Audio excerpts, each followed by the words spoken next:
New videos every day. Life, wisdom. Thank you for tuning in to The Truth Talks. I'm Psychiatruth Correspondent Corrina Rachel. I want to start by asking you if you've ever heard of military mind control. Did you know that between the 1940s and 1970s, the CIA was conducting top secret mind control experiments? Or is that something you're skeptical about, or maybe have never even heard of before? Leave your comment and let me know. Today I'm talking with Dr. Colin Ross. He is an author and practicing psychiatrist based in Dallas, Texas. And we're going to be talking about his book, Military Mind Control. Thank you so much for joining me. Hi, nice to be here. So I guess just get started letting us know what military mind control is and what people should know about military mind control. Well, it's exactly what it says. It's the military doing things that we call mind control, which is kind of a loose umbrella term. And it's really studying how to investigate a situation, get inside somebody's mind, extract information from them, so it's interrogation, or control their behavior, influence their thinking. So it's trying to control, influence somebody's mind and behavior. Right. So in previous videos, we discussed MKUltra and other CIA experiments that were going on.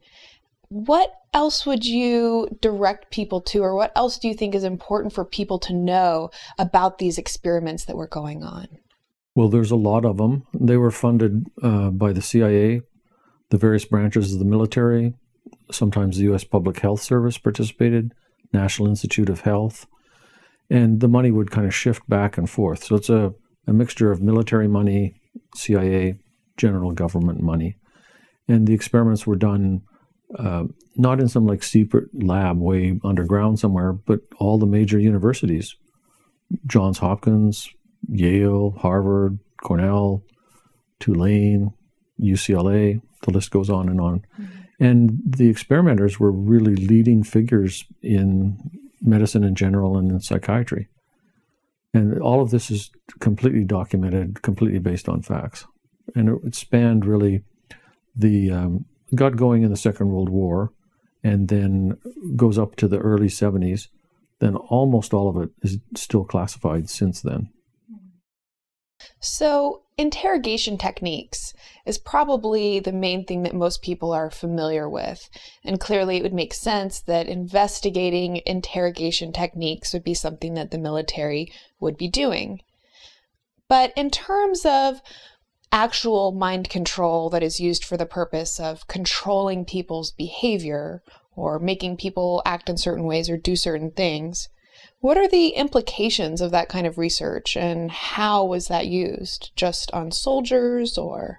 Well, at the experimental level, there was many different groups of people who were experimented on.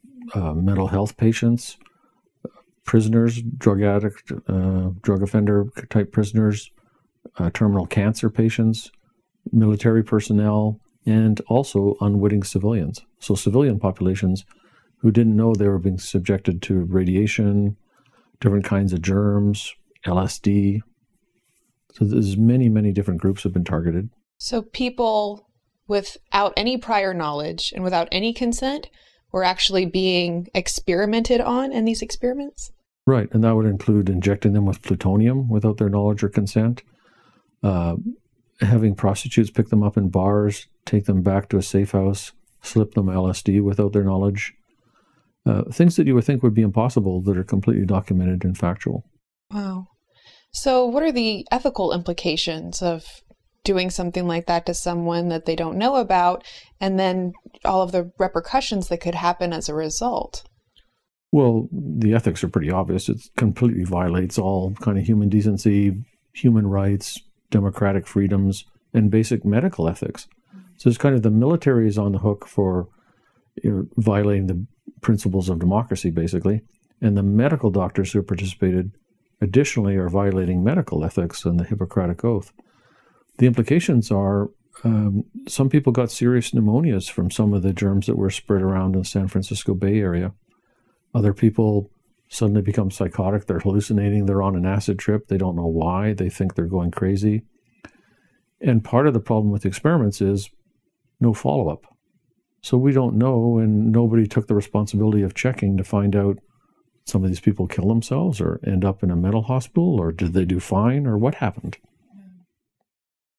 So would you be able to throw out a ballpark estimate of how many people might fall into that category? No. So the yes part is in 1976 or 7, the General Counsel for the Army released a set of documents, and this is at Senate committee hearings, where he listed 125 different compounds that have been tested by the military, by the Army alone.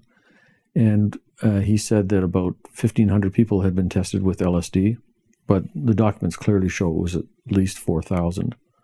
So that's 4,000 people with LSD, 125 different compounds that were tested, some probably on fewer than 4,000 people, but that's just the Army, and that's just drug testing. Right. So when you start doing the arithmetic, it would look like probably at least hundreds of thousands of people were exposed to at least once to some sort of mind control experimentation. Yeah. It's not just a couple hundred, a couple thousand. Right. Now, the number who are actually involved in really intensive, prolonged mind control would be quite a bit less, and that's where the answer is I don't know. I don't know how many people were in the really intense program, sort of like in the Bourne movies, where you're recruited in a natural program and then you become operational. Mm-hmm. That's not just fiction. That's clearly shown in the documents that people were brought into prolonged mind control training and then used operationally. Wow. But how many, I don't know. Interesting. And the numbers that you just mentioned, this is just from the data that's actually been declassified. There's still a significant amount of documentation which is still classified and unable to even be examined. Is that true? Right. We just know the tip of the iceberg. Right. And we know nothing about the iceberg from early 70s on, basically. Right. And I think that's interesting that you mentioned the movie, The Bourne Identity, because people go and enjoy these movies, and, I don't think most of us realize that it's, probably more factual than any of us would really like to feel comfortable admitting. It's kind of like if you go to the movies and you watch a Western. Well, of course, it's a made-up story, and the characters aren't exactly from a documentary, but there are cowboys, there are horses. There was wars with the Indians back in the 19th century. So most of the details are actually factual and real. So in terms of your book, Military Mind Control, you're actually going through a more particular case study. Can you talk a little bit more in detail about that? Yeah, that book, which is not too terribly long, is basically my notes from one of the people I worked with in therapy, who has a copy of the book and has consented to the book being published. And her actual identity is disguised. But she came into my practice in the mid-90s, and several sort of general problems, very isolated and lonely, a lot of anxiety, a lot of panic. And she had already been in therapy with another therapist for a while and had memories of being sexually abused by her dad, some kind of ritual cult sounding abuse. And she really came to me because it was a little bit too complicated for the therapist that was treating her. And then she was basically transferred to my care, and I've worked with her for quite a number of years. And she made amazing progress and amazing level of recovery. Married, good, solid, sound marriage, functioning well as a mother, 2 well-adjusted children, functioning in a profession in the community. Way, way, way, way drastically reduced anxiety symptoms, depression symptoms, amnesia, dissociative kind of symptoms. Mm-hmm. So really a very impressive recovery. But in the story that she told me a little bit of at the beginning, and that came out during the course of the therapy, she described being involved in a very structured, very complex military mind control program. Interesting. Can you elaborate on that program she was involved in? Sure. And I've heard this kind of story from many dozens of people. So 99% of the time, you can't prove that the story is real, did happen. You can't prove that it isn't real and didn't happen. There's just no way to do either. Because you can't just phone up the Army and say, hey, was this woman in one of your programs back in the 70s? So you have to figure out how to do therapy. So now we're inside the therapy, and we're just focused on the person's recovery and feeling better and functioning better. In order to help the person get there, you don't have to know for a fact it did happen. You don't have to know for a fact it didn't happen. Now, if you want to step out of therapy and sue somebody or accuse somebody in public, then you better have some evidence. And what she described basically was pretty typical kind of story, that it was an unhealthy family. And I've interviewed other members of the family. Her dad is deceased before I met her. Incest from her dad.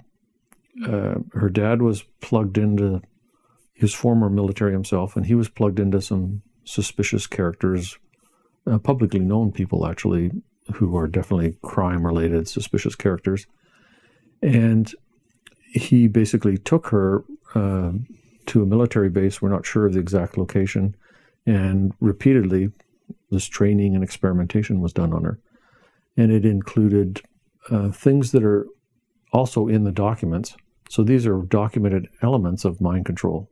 They're not like totally unheard of.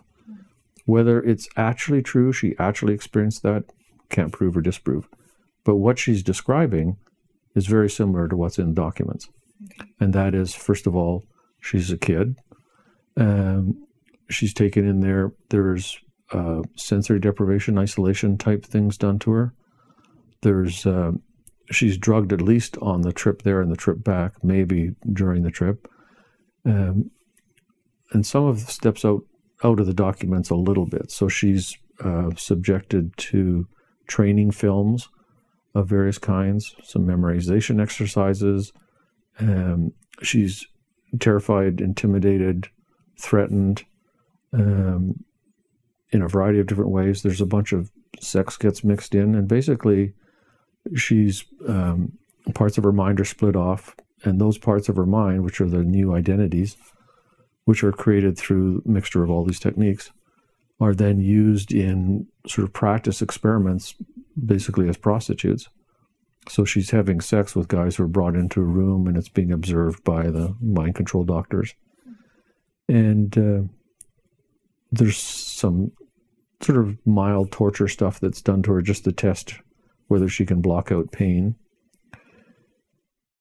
That's kind of the quick summary of what was done to her. And then by age 10 or so, she basically completely rebelled about what was going on, kind of flipped out, and attacked a guy that she was supposed to be having sex with, and got kicked out of the program, which was a huge disappointment to her dad. He was very upset and angry about it. Went back home, and then all of that was kind of sealed over and shut down internally. The incest continued, and there's a lot of documented, disturbed behavior by that guy that the other family members have described. So that's the kind of bare bones outline of the story. It's amazing when you're describing these things, it just sounds appalling. I mean, it sounds completely unbelievable. It sounds like you just have a really hard time believing that something like that could happen. But it's interesting that you note that the things she described were, clearly evidenced in these declassified documents, that clearly she's describing things that were known to have happened. Well, when we talk about the CIA doctors in another segment, I'll describe some experiments that when I describe them, you'll think, no, that's impossible. That's ridiculous. That never happened. There's no way. That's completely documented. So all the different bits and pieces of what she described, a pretty good chunk of it is documented, that the military, the CIA actually did these things to people. Wow. And so we were speaking a second ago about the ethical implications, and that clearly this is a pretty absurd breach of ethics and even human decency. What kind of, responsibility has been taken for what was done? Has there been any apology or formal? There's never been a formal apology for mind control experimentation. from the White House, from the military, from the CIA. There's been, in Canada, a small number of cases settled in a court for under $1 million total for 9 people. So there's been a few legal cases and a few settlements. But basically it's all, bucket, drag it out, make the legal costs go through the roof, discredit the person, never produce the documents. So it's basically stalling and covering up, sort of typical bureaucratic response. And it's been the same really with the profession of psychiatry, also psychology that participated. The American Psychiatric Association has never, published an editorial on this and said, look, this is kind of like in South Africa where we need truth and reconciliation. We need to take ownership for what we've done. It's all documented. Many psychiatrists participated. The APA kind of looked the other way. It was published in the psychiatry journals, and we apologize. We're not going to do that anymore. That's never happened. So, because it seems to me, if I had done something to someone that potentially caused psychosis later in their life, potentially caused them death or other severe mental trauma, emotional problems, an apology would be the very least of the things that I would want to offer. So the fact that they keep kind of shoving it under the rug, keeping it hush-hush, they really don't want to bring it to the forefront, kind of makes me wonder, what kind of operations like this are still being conducted? Well, as I've said in some other segments, my view is that it's completely unbelievable that there aren't operations going on today and experiments going on today. Just on the face of it. But if you look at, all the terrorism and all the enemies in the world and so on, it would be completely irresponsible for the CIA and the military not to keep up to speed on this, minimum from a defensive perspective. And of course, trying to keep defensive and offensive separate is basically impossible. So not only is it totally unbelievable that there aren't programs, it'd be a big problem if there wasn't, because then people could be running mind control terrorists against us, and we would have no idea what to think about it, do about it, say about it, detect it, or anything. But in terms of experimentation on unwitting subjects or involuntary subjects, or, this experimentation in really figuring out how to control people, and control people's behaviors, that's certainly slightly alarming. And then further, a little beyond slightly, I'd say. But then further that, the American Psychiatric Association, the psychiatrists, the doctors involved, would take no responsibility for, as you mentioned, that's a breach of the Hippocratic Oath. That is a blatant, breach of those ethics. Well, one of the things that's wrong with the experimentation, besides there isn't proper informed consent, there's no outside counsel, there's no proper follow-up, which are all big problems just by themselves. And the people are generally not told that, hey, this is funded by the CIA, and they're just trying to figure out how to interrogate people at Guantanamo Bay. It's all disguised as medical research for some medical purpose. Besides that, the experiments are deliberately creating mental disorders that are in the diagnostic manual that psychiatrists are supposed to be treating, not creating. Right. So that's like ridiculous violation of ethics to be creating. It's like we're going to create cancer in a human being, and then we're going to try and treat it with a medication or something. When we're talking about these mind control techniques or interrogation techniques, there's kind of this very subtle line between torture and the fact that these are incredibly physically and emotionally or mentally harmful things being done. And, especially as you mentioned with Guantanamo Bay, there's this kind of uproar about, torture and the use of torture and interrogation. And I think this definitely kind of brings that question up again. And especially if our own CIA is doing experimentation on our own citizens, our own soldiers, and even, the unwitting citizens, as you've mentioned, that also borders on torture, then you have a whole other ethical consideration. Well, my attitude towards it, this is me, MD, psychiatrist, physician attitude, and then just me, citizen attitude. So as an MD, the behavioral science consultation teams that are operational at Guantanamo Bay, those guys are clearly, to my mind, violating medical ethics, and it's malpractice. And there's a number of people who were taken to Guantanamo Bay before they turned 18. There's one guy, Omar Kader, who was taken there when he was 15. Waterboarded, sensory deprivation, all that stuff was done to him. If you did that so technically that's on U.S. soil, but if you did it in the 48 states as a civilian at your home or in your hospital, it would be a crime, it would be malpractice, and you would be put in jail for that. So we're literally abusing adolescents systematically as the federal government on U.S. soil at Guantanamo Bay. So it's totally outrageous. And so I'm against it ethically. But I also think it's a big source of blowback that we're undermining freedom, democracy, and the higher moral ground we're supposed to stand on by doing this kind of stuff to human beings, even if there is a little bit of operational payoff. We're causing huge anger, alienation, and upset elsewhere in the world, which can only turn around and come back at us. So we're just making the whole problem worse, justifying it because of the war on terror. We got to torture these guys to get information out of them. I don't think, purely operationally, it's probably worth the price. Well, thank you so much. I think that's about all we have time for today. In a future video, we're going to go into detail about the CIA doctors and some of these specific experiments that were actually being conducted. So I hope that you will subscribe to Psychetruth and be sure to leave a comment with your topic requests or questions. Certainly there were some questions raised today. And be sure to give this video a thumbs up, and if you liked it, share it with your friends on Facebook.